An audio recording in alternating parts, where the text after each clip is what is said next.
السلام علیکم۔ گزشتہ روز عید کے لیے کچھ کپڑے اور کچھ سامان لینے بازار روانہ ہوا تو میں نے راستے میں دو بچوں کو دیکھا۔ ایک کے ہاتھ میں ایک دیسی مرغی تھی۔ جب میں اس کے قریب پہنچ گیا تو ایک بچے نے مجھے بولا، ہم یہ مرغی بیچنا چاہتے ہیں۔ میں نے اس کی بات کو اگنور کیا۔ اس بچے نے پھر آواز دی، ہم اسے آپ کو کم قیمت پر دے دیں گے، کیا آپ اسے خرید لو گے؟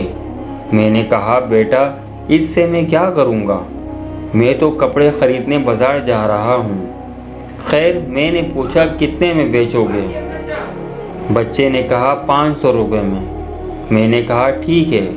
میں نے جیب سے پیسے نکال کر جب مرغی اس کے ہاتھ سے لے رہا تھا تو اس کے ساتھ چھوٹا بچہ آیا ہوا تھا۔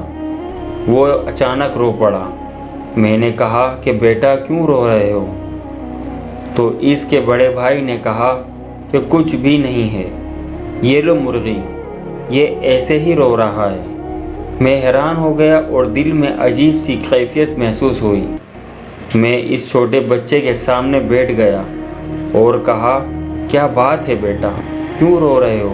اس نے رو رو کر مرغی کی طرف دیکھا اور پھر بھائی کی طرف دیکھا۔ میں نے اس کے بھائی سے پوچھا، کیا بات ہے، صاف صاف بتاؤ۔ اس کے بھائی کی آنکھوں میں بھی آنسو آ گئے۔ کہنے لگا، اس نے اس مرغی کو بہت پیار سے پالا تھا، روز اس کے انڈے کھاتا تھا۔ اب ہم مجبوری سے اس مرغی کو بیچنے کے لیے آئے ہیں۔ میں نے کہا، کون سی مجبوری؟ اس نے بولا، کچھ نہیں۔ میں نے کہا، اگر نہیں بتاتے تو پھر میں اسے نہیں خرید سکتا۔ اس نے دھیمے لہجے میں بولا، ہمارے پاس عید کے لیے کچھ خریدنے کے لیے پیسے نہیں ہیں اور ماں کے پاس بھی نہیں ہیں۔ کسی سے مانگنا اچھا نہیں لگتا۔ محلے میں سب بچوں نے عید کے لیے کپڑے اور بہت سی چیزیں خریدی ہیں۔ میں نے کہا، آپ کا والد ہے؟ اس نے کہا، نہیں، اب وہ اس دنیا میں نہیں ہیں۔ ہم دونوں بہت چھوٹے تھے جب وہ اس دنیا سے چلے گئے۔ یہ سنتے ہی میری آنکھوں میں نمی سی آ گئی اور وہ دونوں بھی اس بات سے رو پڑے۔ دونوں کے آنسو رکنے کا نام نہیں لے رہے تھے۔ دونوں نے مجھے بھی اپنے ساتھ آنسو بہانے پر مجبور کیا۔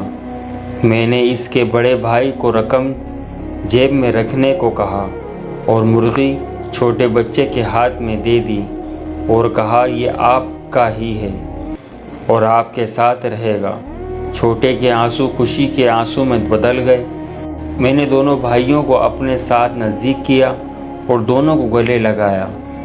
میرے اندر ایک پرسکون سی لہر دوڑنے لگی۔